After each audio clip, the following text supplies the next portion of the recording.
La construction de l'Arc de Triomphe est décidée par Napoléon Bonaparte qui promet à ses armées une rentrée sur Paris devant un monument symbolisant ses victoires. C'est tout naturellement sur la place de l'Étoile qu'il prendra forme. Jamais rien d'aussi massif n'a été construit jusqu'alors. Le monument sera tétrapile, c'est-à-dire assis sur 4 piliers et visible de l'autre bout des Champs-Élysées, à 2 kilomètres. Une proportion et typologie record à l'époque, bien entendu. En août 1806, le chantier des Champs-Élysées pour l'Arc commence, avec des fondations sous terre. Le massif de fondation devra porter 50 000 tonnes sur un terrain qui est plus ou moins capricieux. Un travail de consolidation commence en sous-sol de la colline de Chaillot, véritable gruyère de galerie naturelle. On doit construire en sous-œuvre. La pierre de plate, dirait-on en anglais dans le jargon du baseball, c'est celle du château de Landon, situé au sud de Paris, en Seine-et-Marne. Une pierre qui durcira avec le temps, qui ira bien avec le vocabulaire néoclassique de l'édifice. En outre, celle-là vieillit et devient plus blanche. L'Arc de Triomphe sera érigé sur cela. Spontanément, l'empereur fait tout arrêter. 12 mars 1810. Charles Grain, l'architecte, comprendra que Napoléon veut célébrer son mariage avec Marie-Louise d'Autriche, sous l'Arc, place de l'Étoile, dans 20 jours, alors que seulement 5 des 50 mètres prévus ont été mis en place par les ouvriers.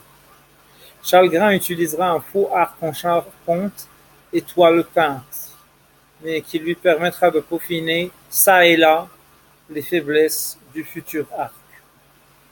Juin 1805. Les piliers sont à 20 mètres de haut. Simplement, il y a Waterloo. Tout s'arrête sur décision du régime succédant à Bonaparte, celui de la Restauration. L'arc prend des allures de ruine antique pendant une décennie, ou presque. Mais en 1823, le successeur de Napoléon, Louis XVIII, veut en faire quelque chose et continue à construire l'arc en hommage à l'armée royale des Pyrénées au lieu de la Grande Armée. Dès lors, il faut réaliser les parties les plus à risque du monument, le haut, un travail qui est basé sur les voûtes latérales et évidemment sur la voûte principale. En 1836, l'arc atteindra 35 mètres, alors qu'à l'exact opposé de la place de l'Étoile, le 24 avril 1835, le gouvernement veut un autre monument dans l'axe de l'avenue, dans une place de la Concorde qui a vu plus de 1000 personnes guillotinées à l'époque de Robespierre. On a voulu mettre en place un monument neutre. Un obélisque offert 5 ans auparavant par Mohamed Ali, le vice-président d'Égypte, au souverain français Charles X, en signe d'entente cordiale entre les deux pays. Il sera érigé.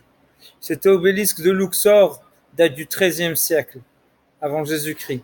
33 siècles, devenu le plus ancien monument de Paris. Les obélisques de Luxor sont consacrés au roi Amon et ont été construits par le pharaon Ramsès, qui est aussi un personnage légendaire.